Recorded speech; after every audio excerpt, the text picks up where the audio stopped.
Bismillahirrahmanirrahim. Assalamualaikum warahmatullahi wabarakatuh. Innal hamdalillah hamdan katsiran thayyiban mubarakan fih kama yuhibbu rabbuna wa yarda. Ashhadu an la ilaha illallah wahdahu la syarika lah wa ashhadu anna Muhammadan abduhu wa rasuluhu la nabiyya ba'dah.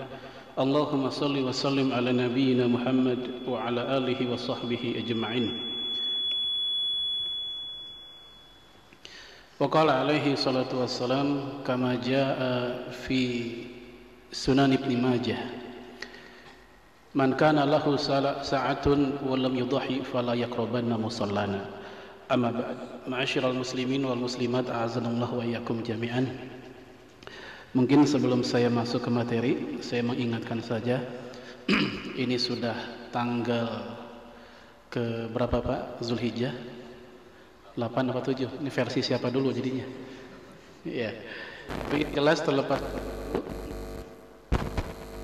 Ya, saya mengingatkan saja buat kita yang hadir di sini berkehendak ingin berkorban, maka jangan sampai kita ketinggalan kereta dalam ibadah kurban ini, karena Rasulullah sallallahu alaihi wasallam mengatakan dalam hadis riwayat Imam Ibnu Majah, man kana lahu sa'atun, yang sedang dalam keadaan lapang rezeki, walam yudhi, tapi dia tak berkurban, fala yaqrabanna musallana, maka jangan dekati tempat sholat kami. Ini apa maksudnya?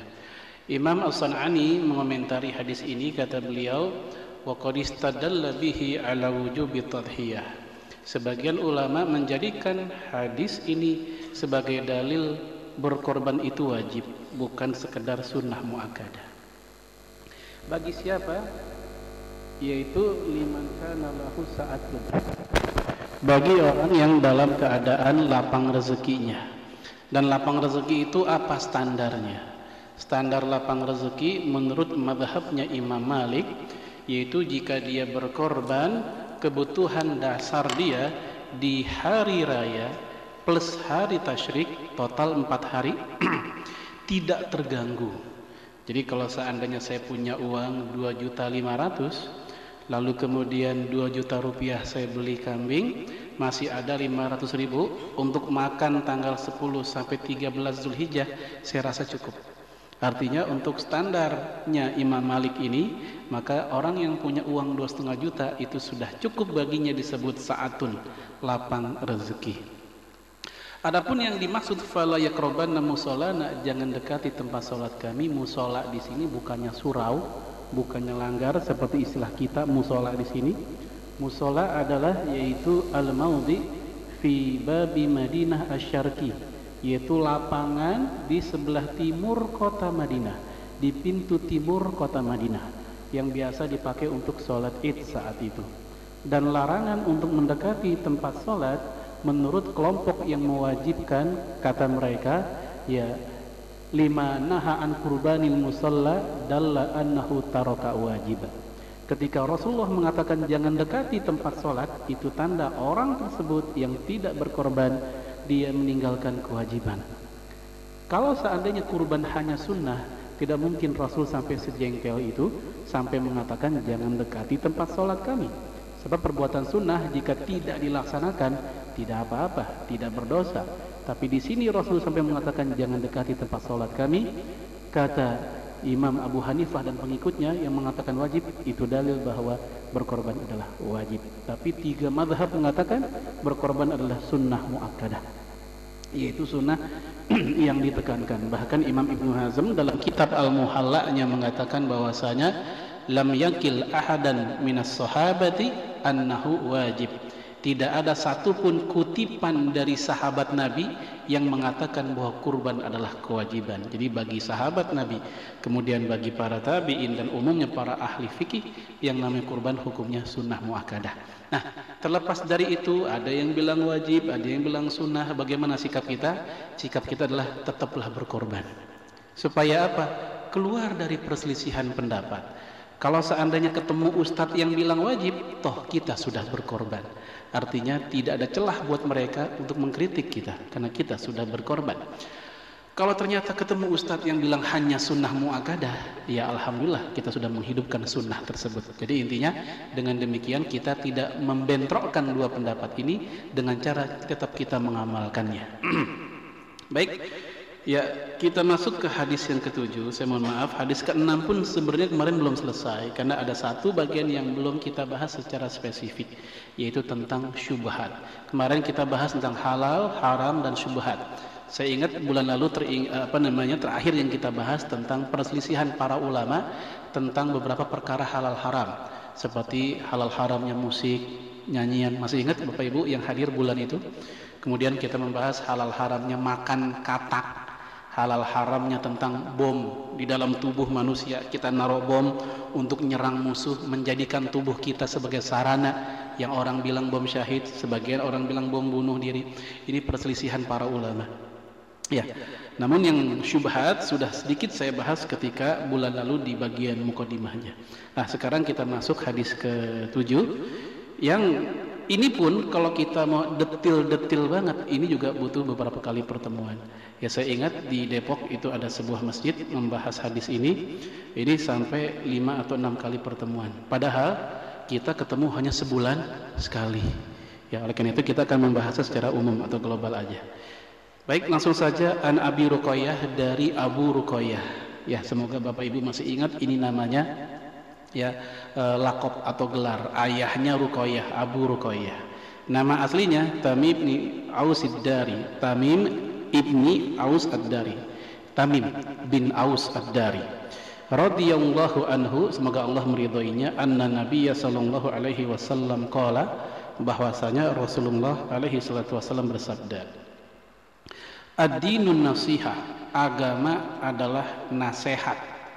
Kulna, kami para sahabat maksudnya bertanya atau berkata, liman ya Rasulullah, nasihat buat siapa? Agama itu nasihat buat siapa? Nabi menjawab, lillahi, yaitu nasihat untuk Allah. Nah, ini kok nasihat buat Allah? Biasanya orang kalau dinasihatin kemungkinannya itu orang lagi salah, lagi galau, lagi ada masalah pokoknya, terus dikasih nasihat. Lah kok ini Allah dinasihati, ini apa maksudnya? Nanti kita bahas. Wali kitabihi, nasihat untuk kitab sucinya. Wali rasulihi, nasihat untuk rasulnya. Wali a'immatil muslimin, nasihat untuk para pemimpin kaum muslimin.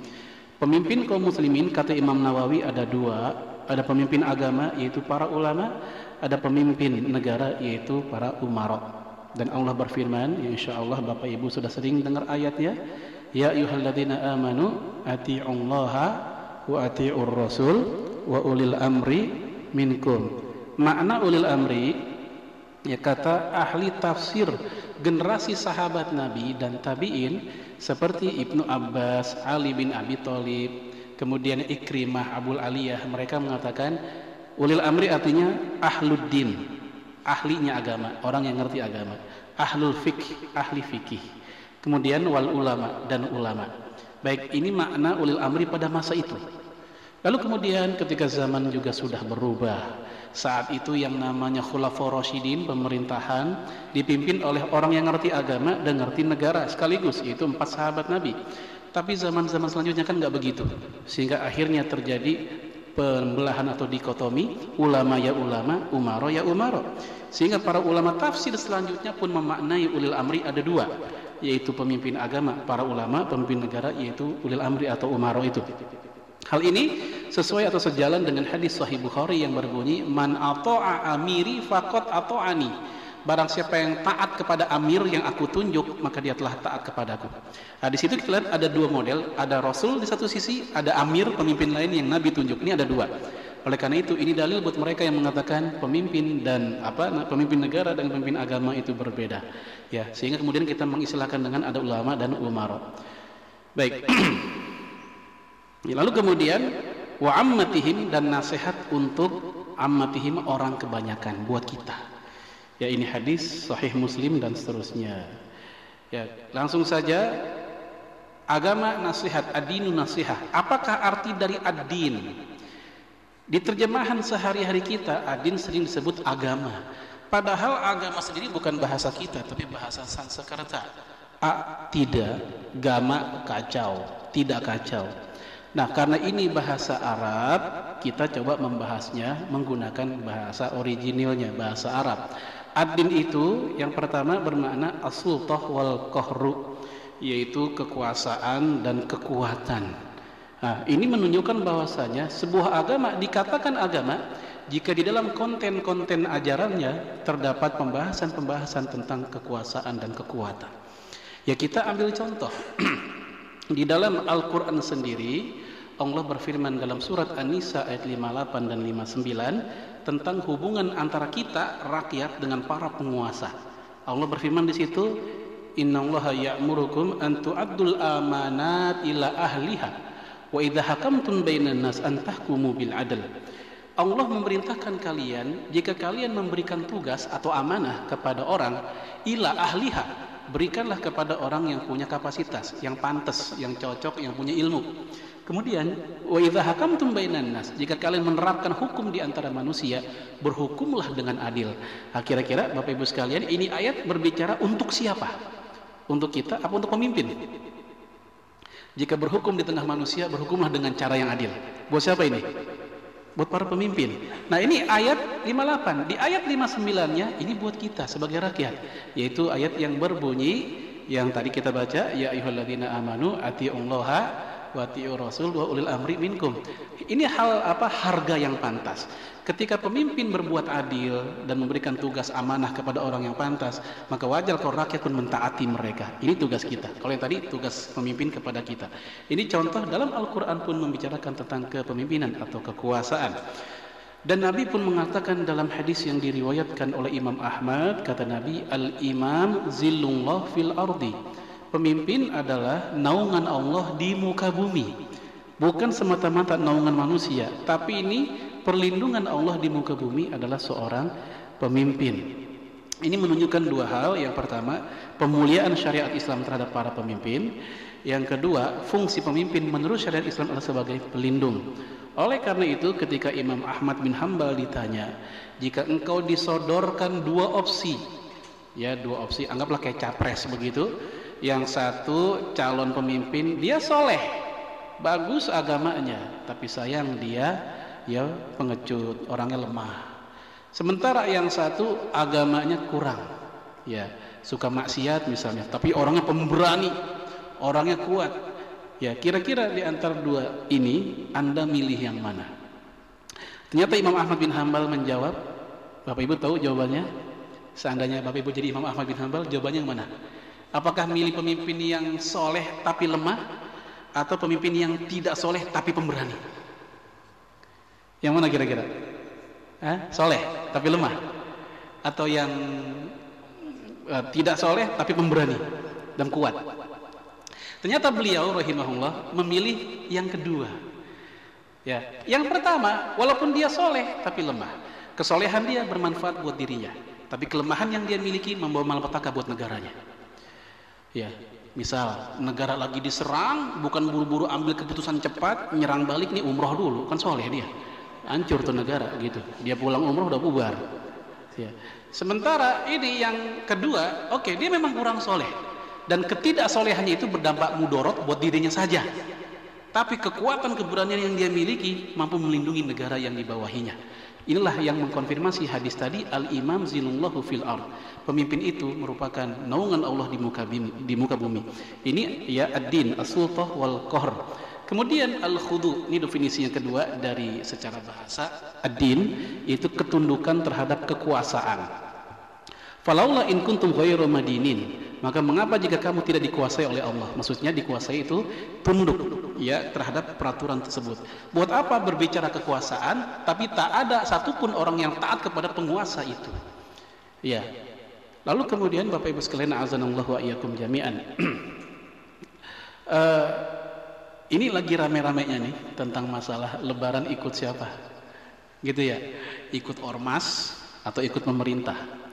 Ormas punya patokan satu matla itu satu tempat terbitnya hilal di sebuah negeri sudah cukup mewakili yang lain, sehingga yang terlihat di Arab Saudi itu sudah mewakili di seluruh negara muslim. Ya, sehingga di sana sudah wukuf, besoknya lebaran, kita pun juga demikian. Sehingga jangan kaget ada saudara-saudara kita dan cukup banyak barangkali yang memilih untuk saumnya besok. Betul ya? Saumnya besok, lebarannya Sabtu. Ya, pendapat ini punya alasan, punya argumentasi, dan kita pun tidak boleh sembarangan mengingkarinya. Sementara pemerintah punya pemandangan bahwa saja yang namanya matla tempat terbitnya hilal itu, masing-masing tempat, masing-masing negara itu punya kekhasannya sendiri. Yang terjadi di Saudi hanya berlaku di Saudi, tidak berlaku di sini. Alasannya adalah yaitu dalam riwayat Imam Abu Daud dan Tirmidzi dari Quraib. Quraib ini seorang laki-laki pada zaman Ibnu Abbas tinggal di Syam. Ya, mudah-mudahan Bapak Ibu tahu Syam di mana? Sekarang 3 negara, Syria, Jordan dan Palestina, itu Syam dulunya. Nah, ketika di Syam, ini Quraib cerita sudah terbit hilal, udah kelihatan hilal, sehingga saat itu ya mereka meyakini sudah masuk awal bulan. Ya, anggaplah bulan Ramadan begitu, sudah masuk awal bulan. Dan Muawiyah sebagai khalifah saat itu pun juga mengakuinya. Lalu kemudian si Quraib ini datang ke Madinah. Dari Syam dia ke Madinah. Sampai di Madinah, penduduk Madinah masih belum saum. Intinya belum ganti bulan lah. Sehingga Quraib bertanya kepada Ibnu Abbas, di negara kami, di tempat kami di Syam, itu orang udah saum duluan karena udah ngelihat. Kok di sini belum? Kata Ibnu Abbas, Anda melihatnya hari apa? Jumat. Kami di sini melihatnya hari Sabtu. Lain hari. Maka kami pun tidak mengikuti yang di sana. Lalu Quraib pun bertanya, apa enggak cukup tuh hasil ru'yatul hilalnya orang-orang sana, orang Syam? Kata beliau, la, tidak cukup. Hakadha amarona Rasulullah. Itulah yang Rasul perintahkan kepada kami. Nah, ucapan Ibnu Abbas itulah perintah Rasul kepada kami, seakan-akan bahwa Rasul mengajarkan yang namanya penglihatan hilal satu negara berlaku di masing-masing negara. Oleh karena itu alasan pemerintah kita. Sebenarnya Bapak Ibu sekalian, untuk masalah kayak gini, sekuat apapun seorang ustadz membahasnya, kira-kira ketemu finalnya nggak kira-kira nih? Nggak bakal ketemu. Oleh karena itu, ya saya berharap ustadz manapun ketika membahas ini, sudah, ya jangan dibahas masalah mana yang paling benar, karena nggak akan ketemu. Tapi yang kita bahas adalah etika hidup berjamaah, itunya. Etika hidup bermasyarakat di sebuah negeri muslim. Yang saya bicarakan tidak akan bermanfaat jika Bapak Ibu sudah terlanjur mengkafirkan Indonesia. Buat orang yang sudah terlanjur mengkafirkan pemerintah Indonesia, maka semua yang ditetapkan oleh pemerintah jadi berlaku nggak menurut mereka?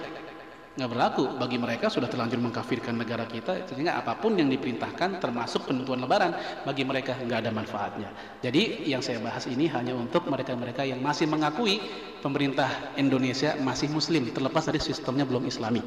Ya. Bahwasanya disebutkan dalam kaidah fikih, idza hakamal hakim raf'ul khilaf.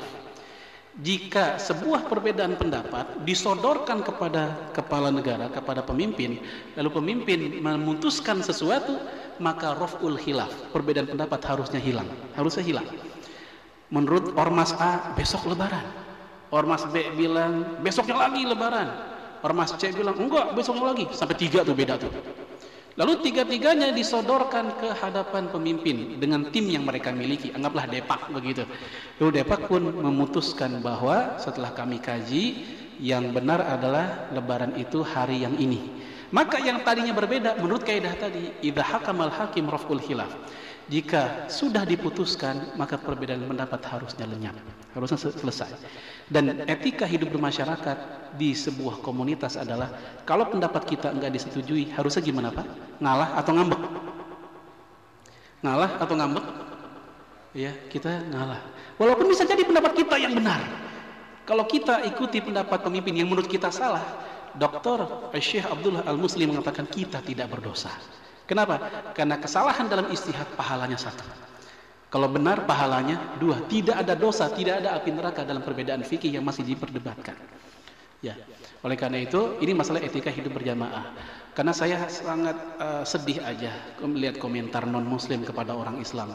Hari raya yang tahunan, yang jarang-jarang aja berbeda.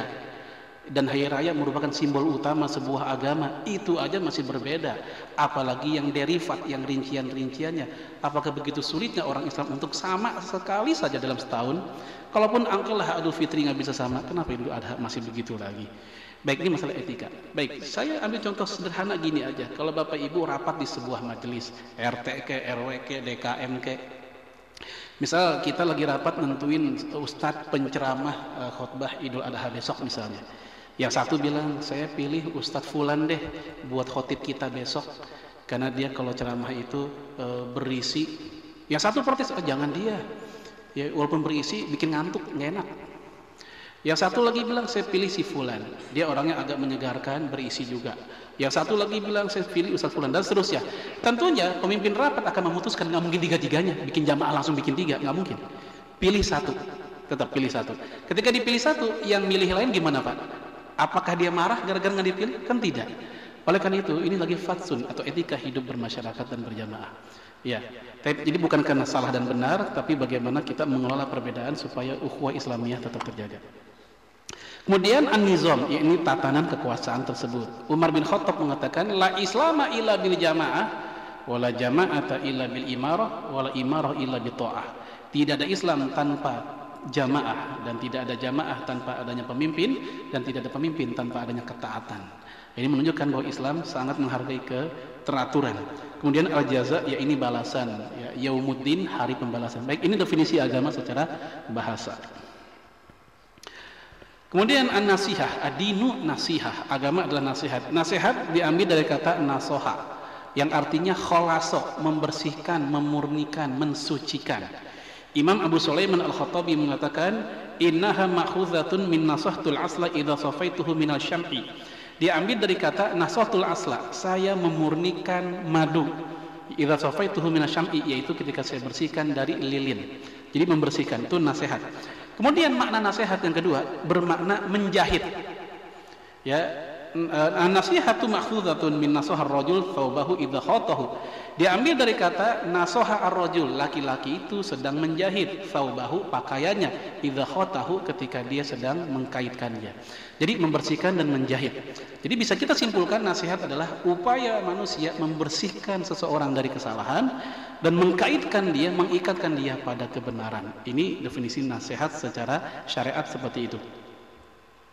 Al-Khattabi mengatakan, wa ma'nal hadis imaduddin wa qiwamuhu an-nasihah. Agama adalah nasihat. Padahal kita tahu agama bukan hanya nasihat. Agama ada syariat, agama ada fikihnya, ada muamalah dan macam-macam. Tapi kenapa ini disebut agama nasihat? Kata beliau, imaduddin, ya tiangnya agama, wa qiwamuhu, dan tonggak-tonggaknya itu berisi nasihat. Kakaulihi, sebagaimana ucapan Nabi yang berbunyi, al-hajju arafah, haji adalah arafah. Padahal kita tahu haji bukan hanya arafah. Haji itu ada ya manasik, ada rincian prosesi yang lain dan cukup banyak. Tapi di situ Nabi nyebut al-hajju arafah. Artinya ai imaduhu wa mu'zamuhu arafah. Yang paling pokok adalah arafah. Tanpa arafah, tanpa wukuf enggak sah hajinya. Baik, kemudian secara syariat kata Ismail Ansori, nasihat artinya an-nasihatu tasfiyatun nafsi minal ghashi lil mansuh lahu.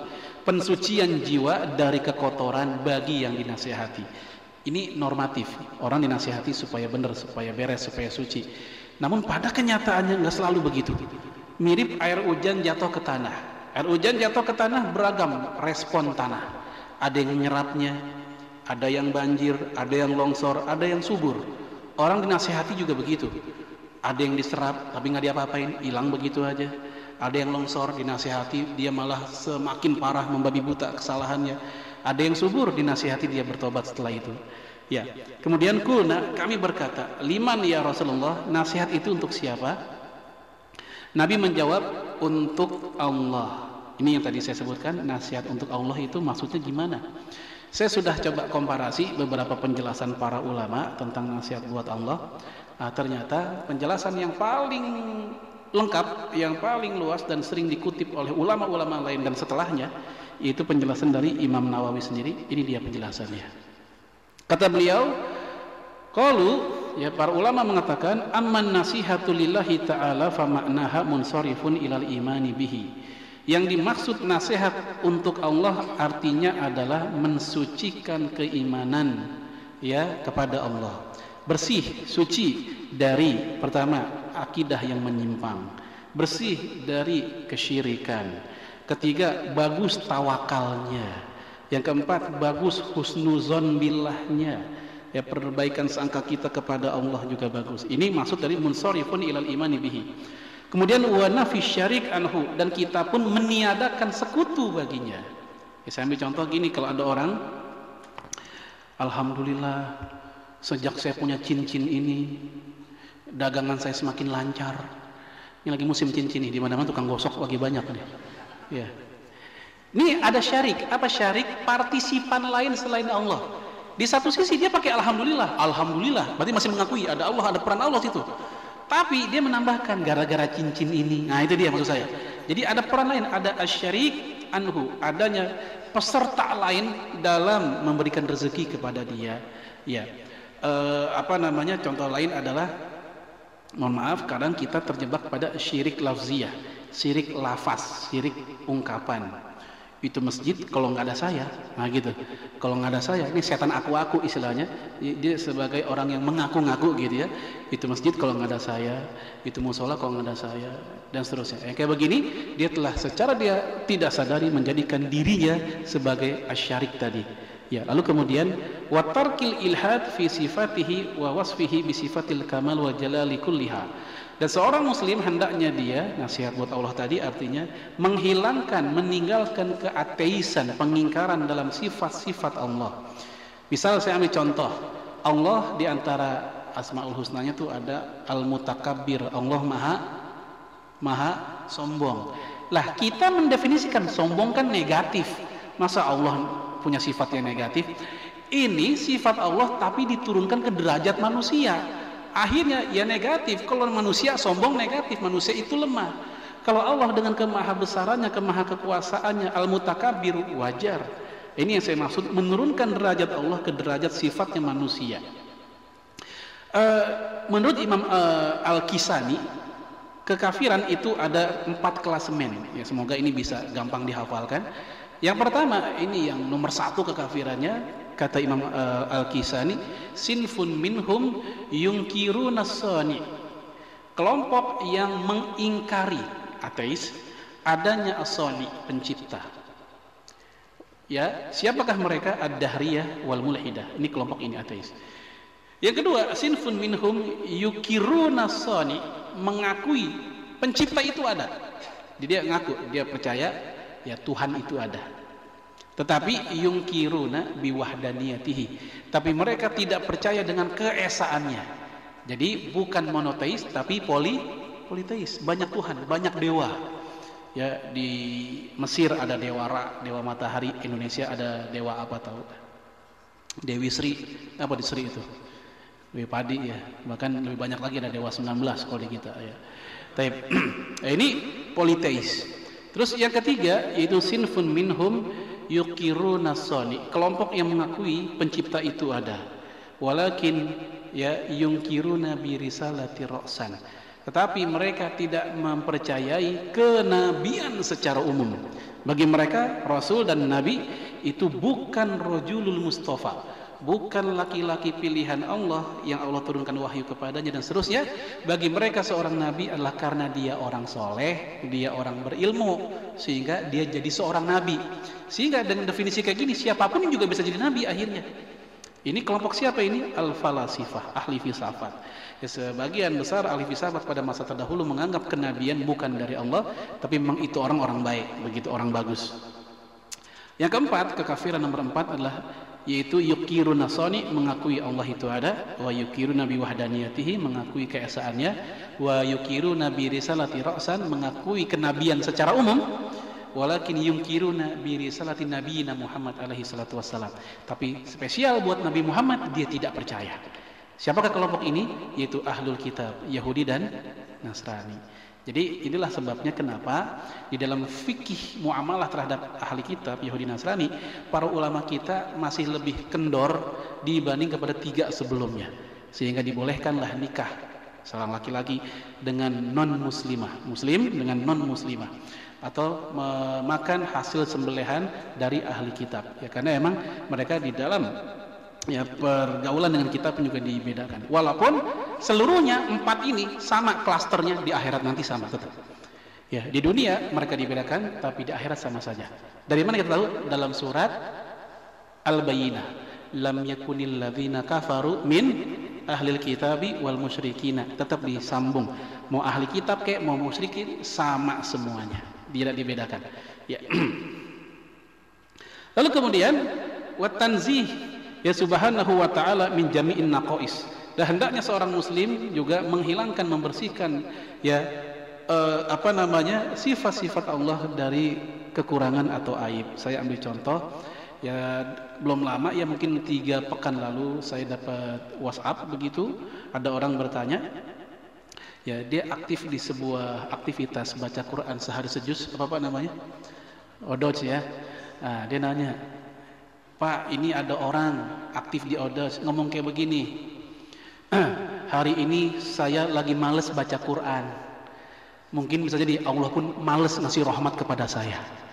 Malas, Allah malas. Ya, na'udzubillah min dzalik. Ini nggak boleh ada kalimat-kalimat kayak begini. Ya, hanya karena dia yang lagi malas baca Quran, tapi dia menuduh Allah pun malas kepada dia memberikan rahmat. Padahal dia napas aja itu rahmat bukan? Dia bisa ngetik gitu di WhatsApp itu juga rahmat Allah gitu. Kalau tanpa rahmat Allah saya nggak bisa ngomong. Kalau tanpa rahmat Allah saya nggak bisa bernafas, itu rahmat Allah kepadanya. Dan hendaknya seorang muslim mensucikan dirinya, lisannya dari yang seperti itu. Ya. Kemudian wal qiyamu bi ta'atihi, dan kita mentaati Allah Subhanahu wa taala, wa jinab maksiyatihi, dan menjauhi maksiat kepadanya. Baik Bapak Ibu sekalian, saya ambil contoh yang dilakukan oleh sahabat Nabi, namanya Hanzalah. Hanzalah ini pengantin baru. Ketika malam pertama dia dipanggil-panggil oleh sahabat Nabi yang lain karena ternyata pintu Madinah lagi diserang oleh Romawi. Dan saat itu Hanzalah langsung sigap, responsif, dia langsung ikut dalam menjaga kota Madinah yang diserang oleh Romawi saat itu. Dan ternyata beliau, apa yang terjadi Pak? Beliau wafat, mati syahid. Sehingga Nabi pun memujinya dengan panggilan Ghuslul Malak Hanzalah. Hanzalah dimandikan oleh malaikat.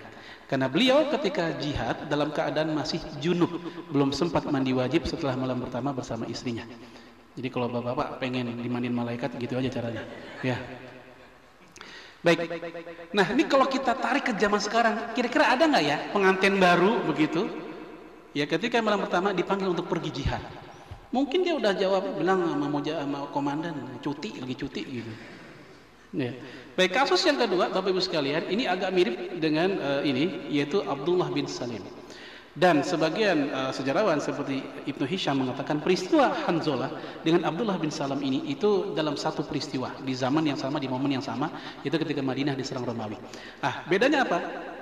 Si Abdullah ini, mohon maaf, secara fisik ya kecil, pendek dan seterusnya begitu, dan rambutnya pun dikisahkan seperti anggur yang bertumpuk atau kismis yang bertumpuk. Ya, silakan dibayangkan kayak apa. Dia datang ke Nabi minta nikah, pengen nikah. Lalu Nabi pun menyuruh kepada Zaid bin Thabit untuk menulis surat yang isi suratnya adalah nikahkan pembawa surat ini dengan anakmu yang gadis. Siapa ini maksudnya? Yang bawa surat adalah Abdullah bin Salam nanti. Dan surat buat siapa? Suratnya untuk Abdurrahman bin Auf, sahabat Nabi, kaya, dan dia punya anak gadis tercantik sekota Madinah.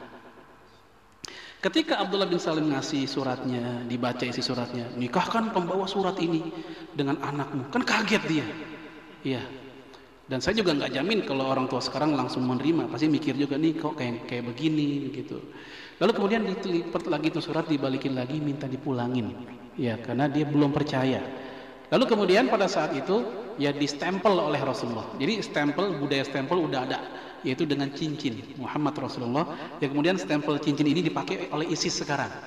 Ya, lambang ISIS itu diambil dari cincin Rasulullah itu. Ya. Lalu kemudian ketika si anak muda ini, Abdullah bin Salim ini pulang ke Nabi, ternyata anak gadisnya ini yang tercantik semadinah itu dengerin dia keluar, Pak, kalau emang itu laki-laki pilihan Nabi, saya terima lamarannya, karena pilihan Nabi nggak bakal salah. Lihat, bapaknya nolak, anaknya mau nih. Ya, lalu kemudian ya balik lagi lah Abdullah bin Salim sambil membawa surat itu, sudah di stempel begitu. Abdurrahman bin Auf mengatakan, engkau saya terima lamarannya. Girang luar biasa dia. Lalu kemudian beliau pun ngasih tahu ke Nabi bahwa lamarannya diterima. Tapi dia punya masalah baru. Apa itu? Nggak punya uang buat nikah. Jadi kalau bahasa orang Betawi ini udah cekak segalanya gitu. Ya cekak duit, cekak tampang dan seterusnya begitu. Ya.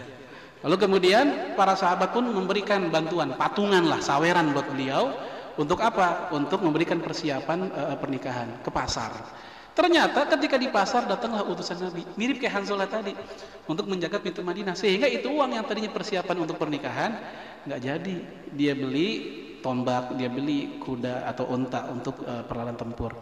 Akhirnya dia pun berperang jagain Madinah dan dia pun wafat juga saat itu. Ya, jadi dia nggak dapat bidadari dunia, Allah kasih yang di akhirat untuknya. Baik, sama kayak tadi. Ya, pertanyaan buat lakinya, kira-kira dalam keadaan kayak gini mau nggak dia membatalkan niatnya untuk zaman sekarang? Padahal dia mau nikah, ada panggilan perang. Juga terhadap yang perempuannya, ya kalau bukan karena ketaatan kepada Nabi, ya Allah dan Nabinya, saya nggak jamin ada perempuan yang seperti ini. Ya, baik, ini ketaatan. Kemudian wal hubbu fi, dan cinta karena Allah, wal bughdu fi, marah pun karena Allah. Baik Bapak Ibu sekalian, ini apa maksudnya cinta karena Allah? Itu cinta karena faktor akidah. Itu yang pertama. Saya hadir di sini mencintai Bapak Ibu sekalian bukan semata-mata misal kita sama-sama satu suku, satu alma mater, satu kepentingan ekonomi, satu kepentingan politik, bukan. Tapi karena faktor kita sama-sama akidah. Kalau saya mencintai istri saya karena kecantikannya saja, suatu saat akan hilang cinta saya sama dia ketika dia masuk usia 60 tahun. Karena sebab mencintainya sudah tidak ada, yaitu kecantikan. Gitu. Kalau saya mencintai abang saya karena dia semata-mata satu keturunan dengan saya, satu bapak ibu, akan hilang cinta saya dengan dia ketika rebutan warisan. Kalau saya mencintai kawan saya yang lain karena dia satu rekanan bisnis dengan saya, akan hilang cinta saya dengan dia ketika sudah putus hubungan bisnisnya. Tapi kalau cinta karena Allah itu abadi, maka cinta kita juga abadi. Ini al-hubbu fi. Datang laki-laki ke Nabi, ya Rasul, inilah uhibbu hadza. Ya Rasul, saya cinta dengan dia. Dia siapa? Laki. Laki ngomong cinta ke laki-laki. Di negeri ini, di zaman ini, kalau ada laki-laki ngomong kayak gitu, ke laki-laki juga orang udah curiga. Misal saya ngomong ke siapa ya, ke Pak Ponco, saya suka sama Pak Ponco. Orang kan, ya Allah kok begitu? Ada apa itu kan gitu, orang pada curiga gitu. Ya, ini mungkin karena orang kita yang nggak biasa, nggak biasa romantis kali ya. Kita lihat orang-orang barat itu hal biasa. Hi Jack, I like you, itu biasa mereka ngomong kayak gitu dan mereka nggak nuduh macam-macam. Dan lebih dari itu Rasul dan sahabat lebih dari itu. Nabi pun bertanya kepada dia, "A'limta? Engkau ngomong cinta sama dia? Udah ngomong belum ke dia?" Belum. A'limhu, kasih tahu dia kalau engkau cinta dia. Maka disamper itu laki-laki dan dia berkata, "Ya akhi, wahai saudaraku, inni uhibbuka fillah." Saya cinta kepadamu karena Allah. Maka dijawab oleh laki-laki itu, "Ahabbakalladzi ahbabtani lahu." Semoga Allah pun cinta kamu gara-gara kamu mencintai aku karenanya. Ini jawaban si laki-laki tersebut. Jadi saling mencintai karena Allah, Allah turunkan cinta di antara mereka. Bahkan yang menjadi sebab orang-orang ini bertemu lagi di surga ini karena ini. Jadi kalau kita pengen ngumpul lagi kayak begini nih di surga nanti, kita saling mencintai karena Allah, bukan semata-mata pengajian, bukan semata-mata satu pekerjaan. Nabi ditanya oleh seorang laki-laki, "Ya Rasul, ya saya ingin masuk surga, bagaimana yang saya lakukan?" Nabi bertanya balik, "Kamu udah ngapain aja? Udah siap apa aja?" Dia nggak bilang, "Oh saya udah jihad, saya udah zakat, udah kurban." Enggak. Jawaban dia adalah, "Saya mencintai Allah dan Rasulnya." Sederhana, mencintai Allah dan Rasulnya. Dia bilang begitu. Apa jawaban Nabi? "Anta ma'a man ahbabta fil jannah." Engkau akan hidup bersama orang yang engkau cintai di surga nanti. Karena faktor cinta mereka ketemu lagi. Lalu dalam kasus yang lain, dalam hadis Sahih Bukhari, Nabi ditanya, "Ya Rasul, madza tara an rajul?" Apa pendapatmu tentang seorang laki-laki yuhibbul qauma wa lam yulhiqu bihim? Ini laki-laki mencintai sebuah kaum belum pernah ketemu, tapi cinta. Kayak kita nih. Kita belum pernah ketemu sama sahabat Nabi, belum, tapi kita cinta mereka. Kita belum pernah ketemu sama Nabi, tapi kita cinta mereka. Ibu-ibu mungkin juga pengen tahu Aisyah kayak siapa, Bunda Khadijah kayak siapa, pengen, tapi kita mencintai mereka. Apa jawaban Nabi kepada laki-laki ini? Almar'u ma'a man ahab. Di surga nanti orang akan hidup bersama dengan yang dia cintai. Jadi walaupun kita belum pernah bertemu dengan Nabi, tapi kita mencintai Nabi dengan jawaban Nabi sendiri, almar'u ma'a man ahab. Di surga nanti orang akan hidup bersama yang dia cintainya. Semoga kita berjumpa dengan Rasul dan para sahabat di surga nanti. Lalu kemudian wal bughdu fi, marah pun juga karena Allah. Ya bukan marah karena semata-mata emosi, oke itu wajar, normal ya, lagi diledek fisik kita, diledek keluarga kita, diledek akal kita, lalu kita marah, sebenarnya itu normal. Yang nggak normal kalau seandainya kita memberikan ekspresi marah di luar kewajaran. Dan di Al-Quran sendiri diberikan panduan begitu, wal jaza'u sayyi'atin sayyi'atu misluha. Balasan keburukan adalah keburukan yang setimpal. Misluha, setimpal. Ya, kita dikatain nih, ya biasanya akan pengen ngebales. Monyong lu juga, kan gitu biasanya. Setara ya, monyong lu juga itu setara. Tapi kalau monyong lu monyong jelek, pendek, hitam, jelek. Nah ini nggak boleh kayak gini. Karena ayatnya mengatakan misluha. Misluha artinya semisal. Tapi di ayat selanjutnya, di bunyi selanjutnya di ayat tersebut, wa man afa wa aslaha fajruhu 'ala Allah.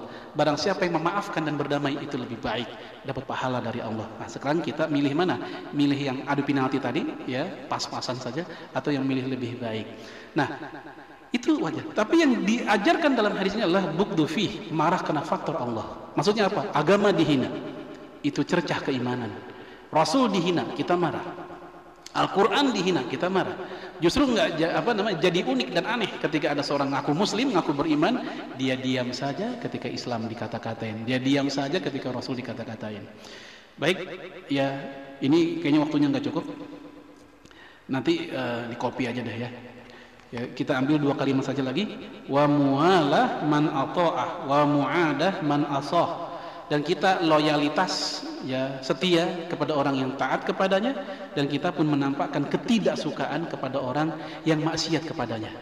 Ada orang yang maksiat kepada Allah, ya kita jangan menunjukkan kesukaan kepada dia. Misal ada orang begadang main judi sampai subuh, kita lewat, kita mau ke masjid ketemu mereka. Kira-kira Bapak Ibu sekalian, menurut kaidah ini cocok nggak kita ngucapin salam buat mereka? Orang lagi main judi, lagi banting kartu, lagi mirip gaple, kita bilang assalamualaikum. Bicara hak sesama muslim, wajar mereka disalami. Tapi mereka sedang apa tadi? Sedang maksiat. Assalamualaikum artinya apa? Salam sejahtera. Kita mendoakan baik buat mereka. Suatu ketika ada pemuda cerita kepada Imam Ahmad, saya melihat ada orang main catur di sana. Saya lewat, saya pun tidak mengucapin salam kepada mereka. Apa pendapatmu tentang sikap saya? Bener nggak saya nggak mengucapin salam? Kata Imam Ahmad, iya betul. Terus kalau caturnya saya obrak-abrik gimana? Kata Imam Ahmad, ahsan, lebih baik lagi. Ini kalau mau dipakai silahkan, tapi tanggung resikonya. Ya, ini Imam Ahmad. Ya, padahal itu catur loh. Artinya sesuatu yang halal haramnya didiskusikan. Masih debatable para ulama. Ini pernah saya jelaskan di sini khilafiyah tentang catur. Apalagi judi, apalagi yang lebih parah dari catur. Tentunya kita akan menampakkan wa mu'adah man asah. Kita menampakkan ketidaksukaan kepada orang yang sedang bermaksiat kepada Allah. Baik, mohon maaf ini belum selesai, barangkali ada dialog, kalau memang ada. Aqulu qauli hadza wa astaghfirullahaladzim. Wassalamualaikum warahmatullahi wabarakatuh. Silakan Bapak Ibu kalau memang ada.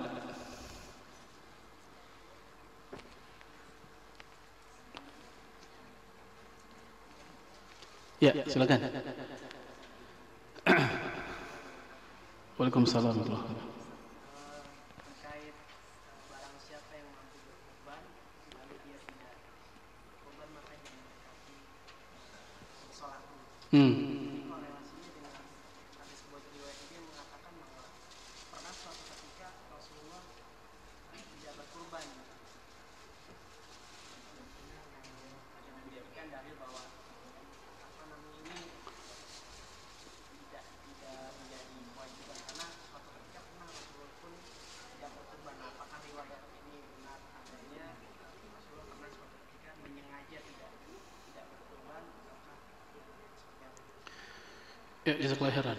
Justru yang ada riwayatnya berbunyi dalam hadis Imam Ahmad, kutiba alayyan nahra, diwajibkan untukku berkorban.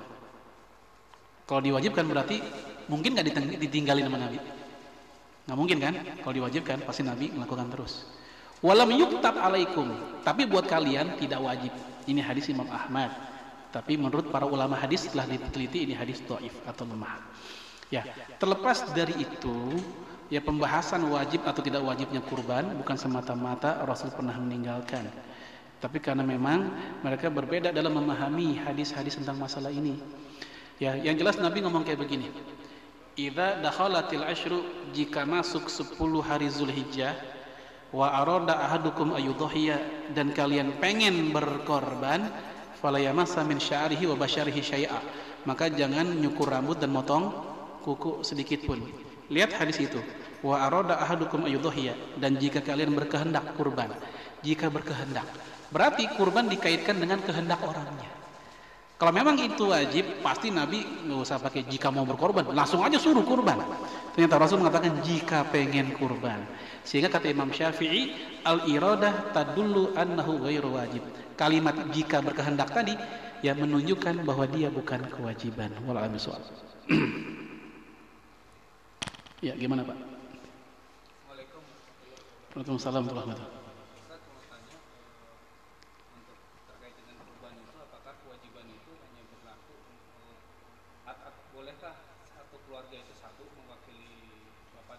Satu ekor untuk satu keluarga gitu maksudnya? Maksudnya bergantian gitu. Oh. Ini atas nama suami, besok istri ya, ganti-gantian gitu ya. Baik, dalam hadis Sahih Bukhari dari Aisyah, Rasul ketika memotong hewan kurban membaca doa begini Pak. Bismillah, Allahumma taqabbal min Muhammad. Ya Allah, terimalah kurbannya Nabi Muhammad, satu orang tuh. Lalu kata Nabi, wa taqabbal min ali Muhammad, terimalah kurban keluarga Nabi Muhammad. Wa taqabbal min ummati Muhammad, dan terimalah kurban umatnya Nabi Muhammad. Menurut hadis ini bahwasanya satu hewan kurban satu orang boleh. Lihat tadi Nabi menyebut nama satu orang, itu dirinya. Lalu kemudian Nabi menyebut nama keluarga, wa ali Muhammad, sehingga satu ekor buat satu keluarga boleh? Boleh. Iya. Jadi mau ganti-gantian, tahun ini istri dulu atau suami dulu, besok anak gitu. Ini nggak ada masalah karena Rasul pun pernah menyembelih dengan sebutan satu nama, Allahumma taqabbal min Muhammad. Mau langsung satu keluarga, ya ini untuk atas nama Pak Haji Anu dan keluarganya, misalnya gitu. Rasul pun pernah mendoakan Allahumma taqabbal min ali Muhammad. Ya Allah, terimalah kurbannya keluarga Nabi Muhammad. Ini riwayat hadis Sahih Bukhari. Ya. Jadi kalau udah diwakili oleh salah satu, gugur kewajiban. Apa namanya, nggak apa-apa. Jadi maksudnya sudah gugur kewajiban buat yang lain di keluarga tersebut. Karena ada hadis lain dari Mikhnaf bin Sulaim, ala ahli kulli baitin fi kulli amin udhiyah. Ya, buat yang di satu keluarga di setiap tahun hendaknya ada kurban. Satu keluarga mesti ada paling enggak satu gitu.